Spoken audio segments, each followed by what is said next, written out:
അട്ടപ്പാടിയിൽ ഇതര സംസ്ഥാന തൊഴിലാളികൾ തമ്മിലുള്ള സംഘർഷത്തിൽ ഒരാൾ കൊല്ലപ്പെട്ടു. ജാർഖണ്ഡ് സ്വദേശിയായ രവിയാണ് കൊല്ലപ്പെട്ടത്. തല അറുത്തുമാറ്റിയ നിലയിലായിരുന്നു മൃതദേഹം. പ്രതിയെന്ന് കരുതുന്ന അസം സ്വദേശി നൂറിൻ ഇസ്ലാം ഒളിവിലാണ്. സ്വകാര്യ തോട്ടം തൊഴിലാളികളായ ഇരുവരും തർക്കത്തിനിടെ പരസ്പരം ആക്രമിക്കുകയായിരുന്നു എന്നാണ് വിവരം. ആയിഷത്തുൽ സന്ന നൽകും വിവരങ്ങൾ. പാലക്കാട് അട്ടപ്പാടി കണ്ടിയൂരിലാണ് അതിക്രൂരമായ നാടിനെ നടുക്കിയ ഒരു കൊലപാതകം നടന്നിരിക്കുന്നത്. അതിഥി തൊഴിലാളികൾ തമ്മിലുള്ള തർക്കമാണ് ഒരു ക്രൂര കൊലപാതകത്തിൽ കലാശിച്ചതെന്നാണ് മനസ്സിലാക്കുന്നത്. അട്ടപ്പാടി റാവുട്ടാൻകല്ലിലെ സ്വകാര്യ തോട്ടത്തിലെ ജോലിക്കാരനാണ് കൊല്ലപ്പെട്ട രവി ജാർഖണ്ഡ് സ്വദേശിയാണ്. ഈ പ്രതി എന്ന് കരുതപ്പെടുന്ന ഇസ്ലാം, ഇയാൾ അസം സ്വദേശിയാണ്.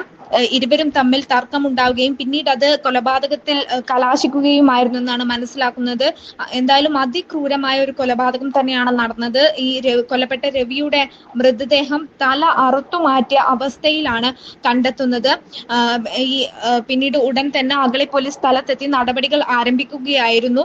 ഈ മൃതദേഹം കഴുത്ത് അറുത്തുമാറ്റിയ അവസ്ഥയിൽ കണ്ടെത്തുന്നു. അതിക്രൂരമായ ഒരു കൊലപാതകം തന്നെയാണ് പാലക്കാട് അട്ടപ്പാടിയിൽ സംഭവിച്ചത്. അതിഥി തൊഴിലാളികൾ തമ്മിലുള്ള തർക്കം പിന്നീട് കൊലപാതകത്തിൽ കലാശിക്കുകയായിരുന്നു.